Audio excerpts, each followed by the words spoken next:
Halo Transfan, kali ini kita sedang ada di DPRD Kabupaten Purwakarta. Dan di sini hadir para pedagang, ya, para pedagang pasar Jumat yang menjadi korban kebakaran tempatnya. Jadi beberapa waktu lalu, sekitar 7 bulan yang lalu itu telah terjadi nih kebakaran di pasar Jumat. Nah, mereka saat ini tuh menuntut atau meminta keadilan kepada pemerintah yang katanya akan dicairkannya tahun 2026. Tapi para pedagang ini ingin pencairannya atau dana kerohiman ini dicairkan di tahun 2025 ini. Nanti kita akan dengar nih apa pendapat para pedagang dan yang menyampaikan aspirasinya kepada para anggota DPRD dan juga PJ Sekda Purwakarta.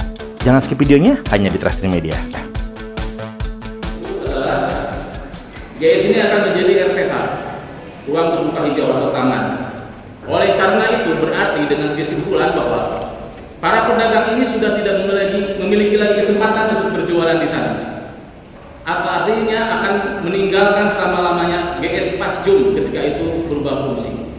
Untuk itu dana kerohiman ini menjadi sangat fundamental karena selain sebagai kerohiman juga cross-check dengan data yang sudah ada di kami khususnya di DKUPP. Jadi ini yang pertama. Jadi kita pastikan dulu Bapak ini, kami tidak bisa menyusun anggaran itu tanpa berdasarkan data. Dia benar-benar tidak berjalan benar. Kami menunggu DKU yang betul-betul Pak Bupati bilang nanti hari Senin bakal diverifikasi data. Kalau sampai hari ini DKUPP tidak pernah menanyakan. Makanya kalau bilang akan verifikasi data nggak mau dibagi juga pedagangnya. Bagaimana bisa memverifikasi data? Datang ke tempat juga enggak. Kita menanyakan yaitu masalahnya adalah dana kerohiman ini. Dan Bapak Bupati jawab ada yang bilang sanggup dia mau kasih kerohiman. Kapan?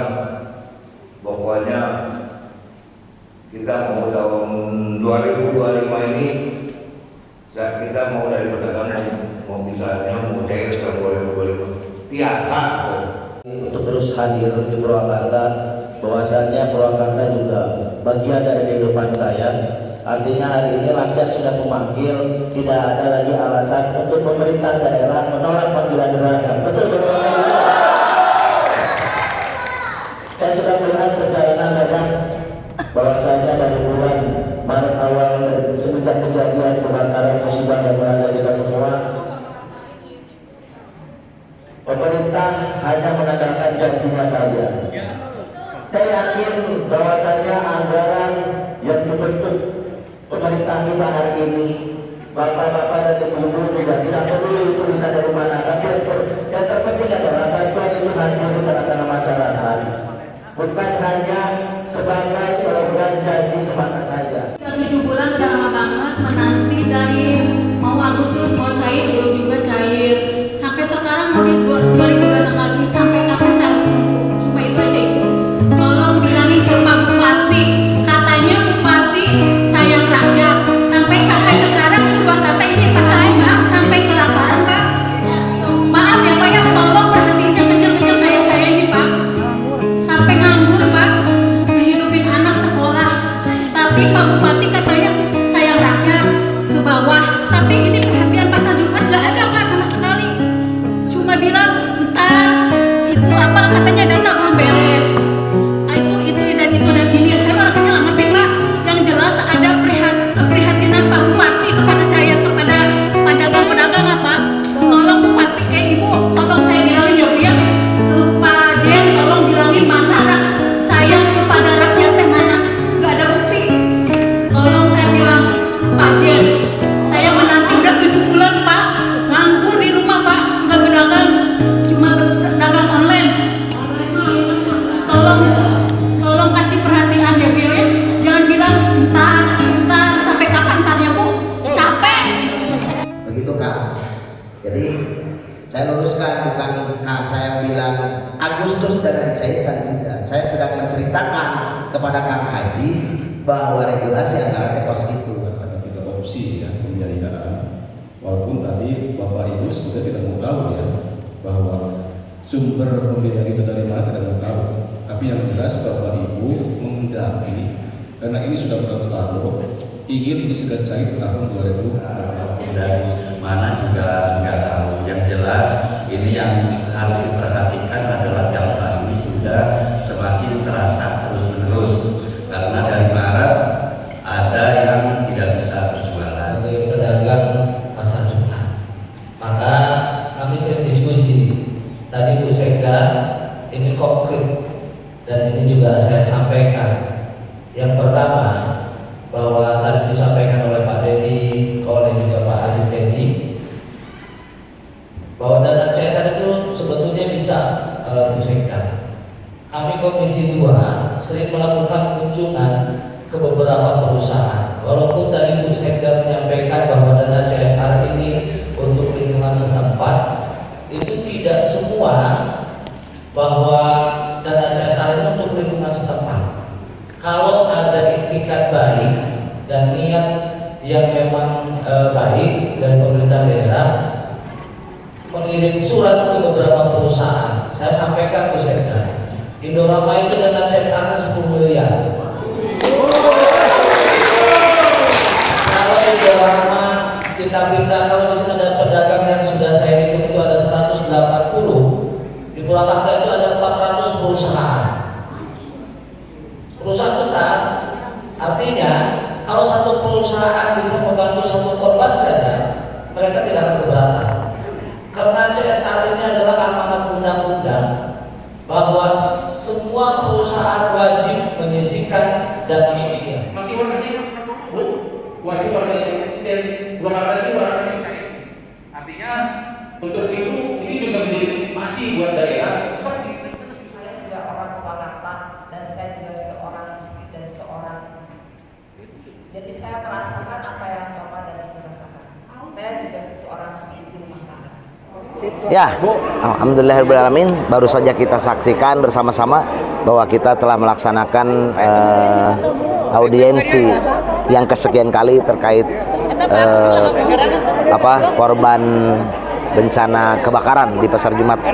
Tadi disampaikan oleh Bu Sekda akan segera berkonsultasi, berkomunikasi dengan Pak Bupati.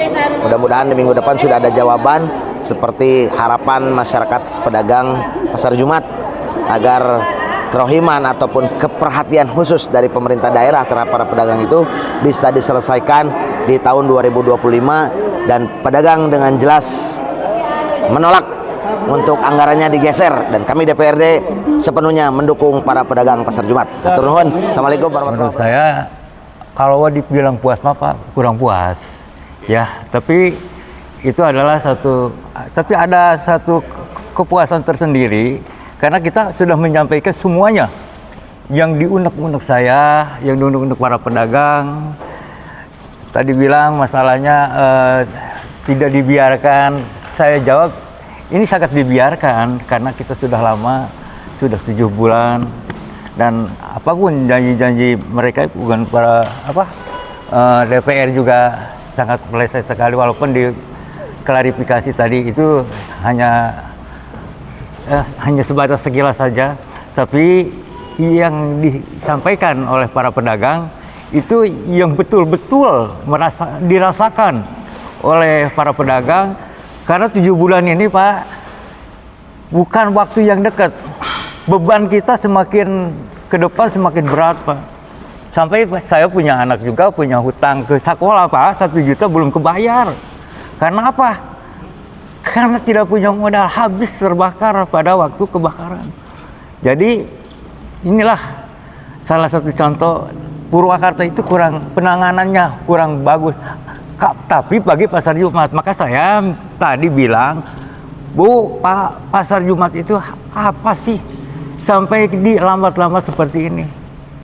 Ya alhamdulillah tadi ya audiensi umumnya sudah berjalan lancar, walaupun memang kita tadi masih kekecewaan itu pilihan pertama masih teralokasi di 2026, makanya terjadilah perdebatan. Artinya dengan segala banyak masukan sebetulnya dari DPRD yang bagus-bagus itu semua, dari Pak Ceceng, Pak Teddy, Pak Lutfi, Pak Deddy Johari dan yang lainnya itu harusnya ditampung masukan-masukan yang baik itu, diantaranya tentang penggunaan CSR yang sebetulnya bisa digunakan gitu kan, tidak hanya untuk lingkungan setempat perusahaan aja. Banyak contoh gitu bahwa CSR itu bisa digunakan tidak hanya untuk lingkungan sekitar perusahaan gitu kan. Saya Purwakarta istimewa itu ya istimewa dengan segala kreativitas caranya, masalah itu bisa tuntas, tidak berlarut-larut gitu. Kita harus malu dengan langkah-langkah Kang Deddy Mulyadi, Gubernur Jawa Barat, yang orang se-Indonesia bahkan dunia tahu beliau itu gesit gitu ya, gerak cepat dalam merespon aduan warga, dan berharap pemerintah kabupaten yang notabene dulu dipimpin Pak Deddy selama 2 periode bisa mencontoh gerakan beliau yang gercep, gerak cepat, responsif gitu terhadap derita rakyat. Nah, jadi gitu Trust Friend, liputan kita di gedung DPRD Kabupaten Purwakarta bersama para pedagang Pasar Jumat. Semoga apa yang tadi disampaikan itu bisa terwujud ya di tahun 2025 ini. Kita doakan. Terima kasih Trust Friend sudah nonton. Jangan lupa tonton terus Trust Media karena di situ banyak informasinya. Saya Alde, pelaporan dari Purwakarta. Trust Media. Trusty. Assalamualaikum warahmatullahi wabarakatuh. Kepada yang terhormat Bapak Menko Polkam Jenderal Jamari Caniago, kami para pedagang Pasar Jumat korban kebakaran sudah melaksanakan audiensi dengan DPRD Purwakarta beserta Pemda Purwakarta, dan kami mendapat pilihan solusi di tahun depan yang itu tentu saja bukan solusi yang manusiawi bagi kami, karena para pedagang ini kami semua sudah menderita 7 bulan sejak peristiwa. Jadi jika harus menunggu tahun depan kurang lebih 5 bulan ke depan, maka genap 1 tahun kami dalam penderitaan. Untuk itu mohon kami dibukakan pintu untuk bersilaturahmi, berkomunikasi dengan Bapak. Semoga kami mendapatkan solusi melalui pemerintah pusat, melalui Bapak Menko Polkam, melalui Bapak Presiden Republik Indonesia, Bapak Prabowo Subianto yang kami cintai bersama. Dan mudah-mudahan penderitaan kami ini segera berakhir. Kami ingin tuntas di tahun 2025, betul? Mohon Bapak mengagendakan jadwal untuk menerima kami. Terima kasih sebelumnya, sehat selalu untuk Pak Menko, Pak Jenderal, dan terima kasih untuk Kang Boyke Suryanata sebagai wasilah. Mudah-mudahan ini juga menjadi kebijaksanaan dari Bapak Presiden kita semua, Bapak Prabowo Subianto. Amin. Amin. Terima kasih. Terima kasih. Hatur nuhun. Hatur nuhun.